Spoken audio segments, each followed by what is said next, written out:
नमा फिजिक्स का motion chapter है पार्ट 26। तो पार्ट 26 से पहले तू लोग जो ग्राफ पढ़े हो इसके आधार पर ये ग्राफ भी बना लोगे। यदि कोई वस्तु असमान चाल से चलती है तो उसकी दूरी समय ग्राफ, डिस्टेंस टाइम ग्राफ एक सरल रेखा नहीं बल्कि वक्र रेखा होती है। दर्शावे ग्राफ बना करके दिखलाना है।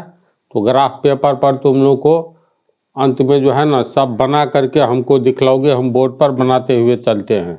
हल्का है तो छोड़ नहीं दोगे। असमान चाल से चलती है, समझ गया। तो पहले तो हम लोग टाइम एक्सिस यानी एक्स अक्ष खींचेंगे। ये हो गया तुमको वाई एक्सिस। कौन सा ग्राफ लेना है तो उसका नाम है दूरी समय ग्राफ, है ना। तो इसका नाम हो गया दूरी समय ग्राफ। असमान चाल है तो असमान चाल है तो ये ग्राफ जो बनाओगे तो टाइम को, समय को हमेशा एक्स एक्सिस पर लेंगे, जिसके कारण इसे टाइम एक्सिस भी कहा जाता है। तो इस पर समय लेंगे तो चलो इस पर समय लेते हैं। इस पर दूरी इस पर लेंगे वाई एक्सिस पर, तो इस पर दूरी लेते हैं। तब सवाल पैदा होता है समय सेकंड में लोगे कि मिनट में कि घंटा में। तो सेकंड में ही लेते हैं। तो समय सेकंड में, दूरी जब सेकंड में ले लिए हो तो दूरी लेना होगा मीटर में, है ना, किलोमीटर नहीं। तो दूरी लेंगे मीटर में। तो यहाँ के लिए लेते हैं 5 सेकंड। समान दूरी पर दिखलाएंगे 10 सेकंड, समझा। और दूरी मीटर में लेना है तो चलो यहाँ तक लेते हैं 5 मीटर। ग्राफ पेपर पर ये लकीर सब एक दूसरे के समानांतर खींचा रहता है। तो लोग इसी पर डबलिंग करोगे लकीर पर, जिसको एक्स एक्सिस मानोगे। फिर वाई एक्सिस 90 डिग्री के कोण पर ही सब रहता है तो वाई एक्सिस मान लोगे, डबलिंग कर दोगे ये पेंसिल से। इसके बाद कितना दूरी लोगे तो समान दूरी पर ये बिंदु देते जाना है, समझा ना। अब यहाँ ध्यान से देखो, मान लो असमान चाल वाली बात है। 5 सेकंड में कोई पिंड मान करके चलो कितना जाता है तो 5 मीटर, यानी 5 मीटर। तो कितना सेकंड में, 5 सेकंड में। तो यहाँ 0 सेकंड जब यात्रा शुरू किया तो 0 सेकंड, ठीक है। अब फिर 5 सेकंड बीता, यहाँ 1 सेकंड यहाँ बीता, 2 सेकंड यहाँ, 5 सेकंड में यहाँ गया। तो इसका अर्थ है इस सरल रेखा पर ये रोड है। अगर यहाँ पर से चलना शुरू किया और यहाँ पर इतना दूरी तय किया, कोई पिंड इतना दूरी, यहाँ पर समय हो रहा है, यहाँ पर 10:0 सेकंड था, यहाँ 10:05 सेकंड। तो यहाँ से हम लोग सीधे वाई एक्सिस के समानांतर एक रेखा लेंगे। तो इसका क्या अर्थ हुआ, अगर ये कोई सड़क है और ये पहला सड़क है तो यहाँ से यहाँ तक आने में कहो या समान दूरी पर है, दोनों के बीच में समान दूरी है ना। तो यहाँ से यहाँ तक आने में 5 सेकंड लगा। इसका मतलब यहाँ से यहाँ तक आने में 5 सेकंड लगा न जी। तो इस स्थान पर भी 10:05 सेकंड हो रहा है। एक बिंदु पर इस सरल रेखा पर जितना भी व्यक्ति खड़ा हो रहा होगा तो यहाँ 10 बज रहा था, 10:0 यहाँ पर 10:05 सेकंड हो रहा है घड़ी में। तो इस सरल रेखा पर खड़ा सभी व्यक्ति के लिए वही समय हो रहा है। जिस समय में यहाँ 10:0 था तो इस सरल रेखा पर खड़ा व्यक्ति के लिए 10:0 था। फिर 5 सेकंड बीता तो इस सड़क पर खड़े सीधी सड़क पर आदमी के लिए 10:05 सेकंड समय होगा। इसीलिए इसको ऊपर की ओर हम लोग बढ़ा देते हैं, समझ गया। इसके बाद उसकी चाल क्या थी उस समय, तो 5 सेकंड के बाद ये व्यक्ति 5 मीटर यहाँ तक चला गया था। तो एक्स एक्सिस के समानांतर ये हम लोग खींचेंगे इसको।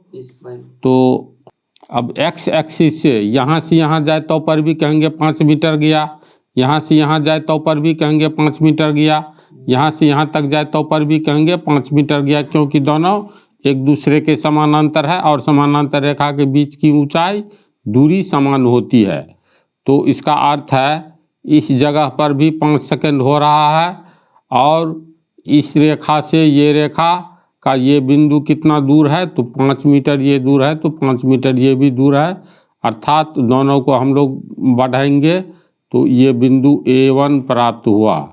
समझा? फिर तुमको 5 सेकंड बीता तो उस व्यक्ति ने यहाँ से यहाँ तक की दूरी तय कर ली। ध्यान दो, पहला 5 सेकंड में यहाँ से यहाँ तक गया, दूसरा 5 सेकंड में यहाँ से लेकर के यहाँ तक चला गया, यानी 15 मीटर पर चला गया।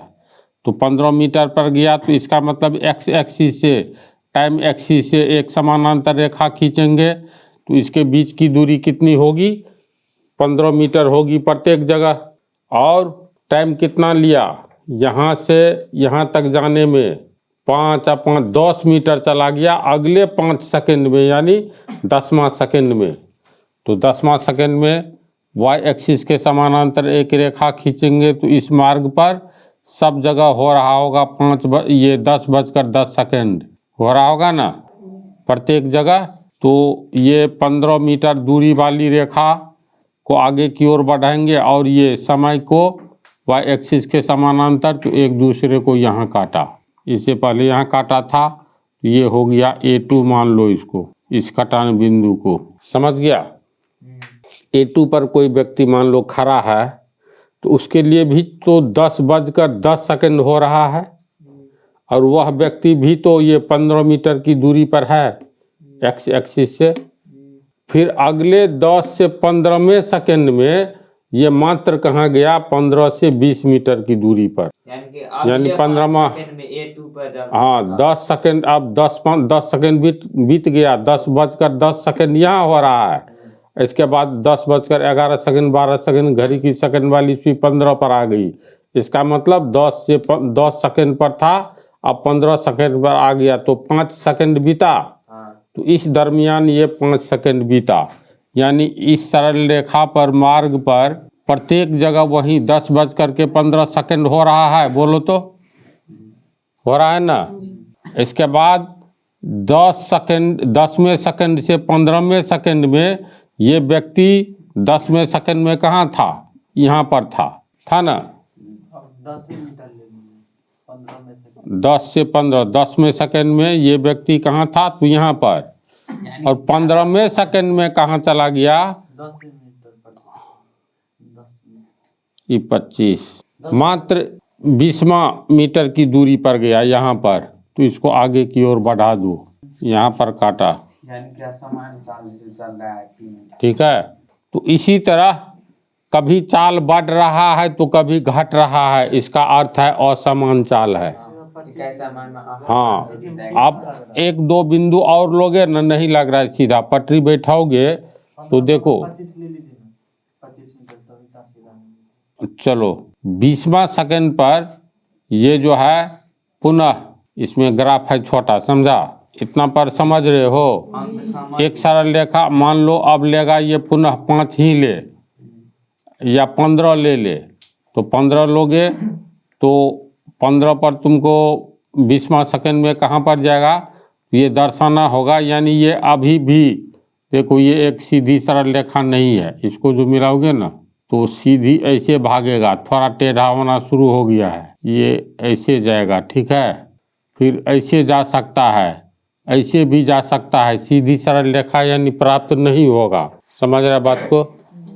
एक बात और देखो ध्यान से, स्लोप तुम लोग को बतलाए थे, जैसे इसमें यही स्लोप हो गया। हाँ, स्लोप जो बतलाए थे ये तो वास्तव में थोड़ा सा तो अब समझ लो ना। जैसे यहाँ से यहाँ गया, फिर यहाँ से यहाँ गया, तो कल्पना करो ना इस ढंग का ग्राफ प्राप्त हो, ऐसे हो सकता है ना प्राप्त। ये वाई एक्सिस है, ये एक्स एक्सिस है, कल्पना करो इस टाइप का ग्राफ प्राप्त हो, तो ये सीधी सरल रेखा लग रही है, नहीं लग रही है। तो अब ये एक्स एक्सिस के समानांतर इसको हम लोग एक समानांतर रेखा खींचते हैं, तो ये कौन कुछ ना कुछ होगा। फिर ये बिंदु है दूसरा बिंदु, पहला बिंदु, तीसरा बिंदु, चौथा बिंदु, फिर ये समानांतर रेखा खींचो तो ये भी कौन बना। फिर ये बिंदु है, एक समानांतर रेखा खींचो एक्स एक्सिस से, तो ये कोण बना। तो बोलो सबसे बड़ा कोण कौन सा लग रहा है? ये लग रहा है अल्फा, इसको थीटा मान लेते हैं, इसको बीटा मान लेते हैं। बोलो तो इसमें सबसे बड़ा कोण अल्फा है, इससे छोटा कोण थीटा है, लेकिन थीटा से बड़ा फिर बीटा है। तो यहाँ से अगर चढ़ने के लिए बोला जाए तो देखो तो स्लोपिंग बहुत ज़्यादा है, यानी ये कोण जो है जितना बड़ा होगा ये ढाल उतना ही अधिक होगा। ढाल का अर्थ होता है जैसे ये एक पृथ्वी का सतह है, यहाँ पर एक सीढ़ी बना दो, यहाँ पर मान लो एक लोहा का खंभा है, यहाँ पर सीढ़ी बना दो ऐसे, तो ये कोण कुछ न कुछ होगा 30 डिग्री। अब यहाँ पर बच्चा बैठ करके ऐसे फिसलेगा तो ये 30 डिग्री हुआ। एक दूसरा उदाहरण देख लो, एक ऐसा बना स्लोपिंग, ये कोई आकृति है, यहाँ लोहा का खंभा है, अब यहाँ पर बच्चा जो है बैठेगा छिछलेगा, ये कोण बहुत बड़ा है तो ये छिछलेगा, खतरनाक हो जाएगा ना जी, चोट उठ लगेगी। कहेंगे ढाल बहुत ज़्यादा है, यहाँ पर ढाल कम है, क्योंकि ये कोण जो है इसको ढाल कहेंगे। ये ढाल पृथ्वी के सतह के साथ कम कोण बनाता है तो इस पर आराम से छिछलेगा, धीरे धीरे चढ़ भी जाएगा। ये ढाल देखो, ये कल्पना करो 70 डिग्री है तो बहुत ज़्यादा हो गया 30 डिग्री से, और यहाँ से छिछलेगा तो बच्चे का जान भी नहीं बचेगा, है ना। ऐसे चढ़ना भी मुश्किल है। तो यहाँ पर क्यों अधिक कोण बन रहा है आधार के साथ, इसीलिए इसका ढाल ज़्यादा है। तो इस चित्र में जो हम बतलाए, ये जो ग्राफ प्राप्त होगा ना, तो जिसका ढाल जितना अधिक होगा तो अधिक ढाल होगा तो गति अधिक होगी, समझ रहे बात को, और ढाल कम होगा तो गति कम होगी। इसको ऐसे भी याद रखना, यहाँ से कोई चीज़ लुढ़का दो तो ये जल्दी गिरेगा, यहाँ से लुढ़काओगे तो ये धीरे धीरे उससे कम रफ्तार से यहाँ लुढ़केगा, और यहाँ पर तेज रफ्तार से लुढ़केगा, क्योंकि स्लोप ढाल बहुत अधिक है, यहाँ ढाल कम है। तो जहाँ पर ढाल अधिक होगा वहाँ पर गति अधिक होगी, और जहाँ ढाल कम है वहाँ गति कम होगी। तो एक समान देखो, ये तो असमान चाल है ना, एक समान चाल में कैसा ग्राफ हम लोग को प्राप्त होता है? तो मान लो ये एक्स एक्सिस है, टाइम एक्सिस, और ये वाई एक्सिस, इसमें हम लोग को एक सीधा सरल रेखा प्राप्त होता है। किस में? एक समान चाल में। एक समान चाल है तो एक सरल रेखा, इसका जो है कहीं से किसी भी बिंदु से तुम ये समानांतर खींचोगे ना, तो देखो सबका देखो, ये अगर 30 डिग्री है तो ये भी 30 डिग्री होगा, ये भी 30 डिग्री होगा किसी बिंदु से। हाँ, क्योंकि ये तो ग्राफ पेपर में एक दूसरे के समानांतर ही न खींचा रहता है ना। तो मान लो इस बिंदु पर एक कटान बिंदु आया, दूसरा कटान बिंदु इस पर आया, तो अंत में हम लोग सब बिंदु के नीचे पटरी रख करके एक सरल रेखा खींच लेते हैं। तो एक सरल रेखा तो एक समान चाल में आता है, तो एक समान चाल में ढाल जो है देखो, ये जितना है ये दोनों समानांतर रेखा है, ये एक तीसरी रेखा काट रही है, तो ये संगत कोण बराबर होगा, यानी ये 30 डिग्री होगा तो ये भी 30 डिग्री, ये भी 30 डिग्री। इसका अर्थ है यदि किसी पिंड की चाल एक समान है तो उस ढाल का मान होगा, ढाल का इंग्लिश स्लोप, उसी को ग्राफ में हम लोग कहते हैं चाल। यहाँ कहेंगे ABCD लिख दे तो ये वाला चाल कहलाएगा, स्लोप कहलाएगा, ये कहलाएगा ऊंचाई, है ना, दूरी, ये दूरी कहलाएगा। ये जो है टाइम लेते हैं तो ये टाइम कहलाएगा, ये बताया है ना पिछले पार्ट में, इसको समझा। यानी कि असमान चाल के ग्राफ में ढाल का कोण हर एक जगह अलग अलग होगा, यानी चाल अलग अलग होगी। ढाल ग्राफ में अगर ढाल मतलब ढाल को बदलना है, क्योंकि असमान चाल है, कभी 5 मीटर प्रति सेकंड है तो कभी हो जाता है 6 मीटर प्रति सेकंड, कभी 5 सेकंड चला फिर 12 सेकंड, ये 12 मीटर प्रति सेकंड हो गया, घटता बढ़ता रहता है। सड़क पर जब हम लोग मोटरसाइकिल चला रहे होते हैं तो सही सही बोलो, कोई भी टाउन में चला करके देख लो तो तू देखोगे कभी वहाँ भीड़ है, थोड़ा आगे भीड़ है, बीच में कुछ आदमी है, आगे में भीड़ है, तो जहाँ भीड़ देखते हैं तो गाड़ी की चाल को कम करते हैं कि ठोकर तो नहीं मारना है। तो असमान चाल से ही जितना भी दुनिया में प्लेन छोड़ करके, प्लेन क्या है, एरोप्लेन को कोई डिस्टरबेंस नहीं। सफर भी शुरू में उसका समान चाल है। हाँ, लेकिन ये तो शुरू और अंत में छोड़ दो तो लंबे समय तक एक समान चाल से ट्रेन भी चलती है पृथ्वी पर, उसको भी कोई डिस्टरबेंस नहीं। पहले से अलर्ट रहता है, रेल की पटरी पर गाड़ी आने वाली है तो शटर बंद हो जाता है ना। तो चाल पृथ्वी के सतह पर जितना भी चलने वाला जीव है ना, पक्षी वगैरह भी उड़ता है आसमान में, तो कभी भी एक समान चाल से नहीं उड़ता है। हमें शुरू से अंत तक असमान चाल के रूप में ही हम लोग भी चलते हैं। कहीं पर साइकिल से चले या मोटरसाइकिल से या मान लो कोई भी फोर व्हीलर से चले, तो असमान चाल का ग्राफ हमेशा एक वक्र रेखा के रूप में होगा, और वक्र रेखा के रूप में तो होगा, और जिसकी ढाल जितनी अधिक होगी वहाँ पर चाल उतनी ही अधिक होगी। ढाल बढ़ेगा यानी चाल बढ़ेगा, स्लोप बढ़ेगा ग्राफ में, तो इसका मतलब चाल बढ़ रहा है। और ये स्लोप कम डिग्री होगा तो इसका अर्थ चाल घट रहा है। इसका अर्थ यही हुआ। सामान्य जीवन में भी उदाहरण दे दिए। इस पर से कोई मान लो, कल्पना करो ये कोई बनाया हुआ है आकृति, सीमेंटेड है पूरा, और ये जो है छिछलने वाला है। यहाँ पर बैठ करके बच्चा सब छिछलेगा।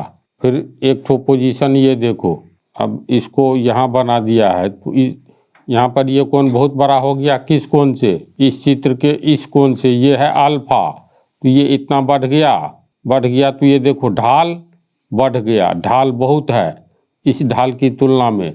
तो यहाँ से एक गेंद को गुरका दो, एक गेंद को यहाँ से गुरका दो, कौन पहले आएगा पृथ्वी पर? जिसकी ढाल अधिक है। तो इसको समझ गया। ग्राफ भी तो लोग एक हम ग्राफ ओनली बना देते हैं ढंग का, इसके बाद जो है इसको उतार लेना है। इसको तो लोग चित्र को देखो तो समझ गया ना चित्र, तो इस ढंग से चित्र बनेगा। ग्राफ पेपर पर सरल रेखा नहीं ना प्राप्त हुआ है, ग्राफ के रूप में हमें सरल रेखा नहीं, ये टेढ़ी मेढ़ी है, वक्र रेखा प्राप्त हुआ है। तो वक्र रेखा को देख करके पता चल रहा है पिंड की चाल असमान चाल है। जैसे 5वें सेकंड पर कितना दूरी पर था वो, 5 मीटर पर था ना, फिर 10वें सेकंड पर 15 मीटर। जैसे चाल निकालोगे ना तो पता चलेगा कितने समय में कहाँ पर था, तो अलग अलग समय में चाल अलग अलग निकलेगा। तो कहीं कुछ पूछना नहीं है, आगे में इस पर मैथ बनाना है। अभी तो थ्योरी ही चल रहा है। तो ठीक है, अब अगले पार्ट में अगला ग्राफ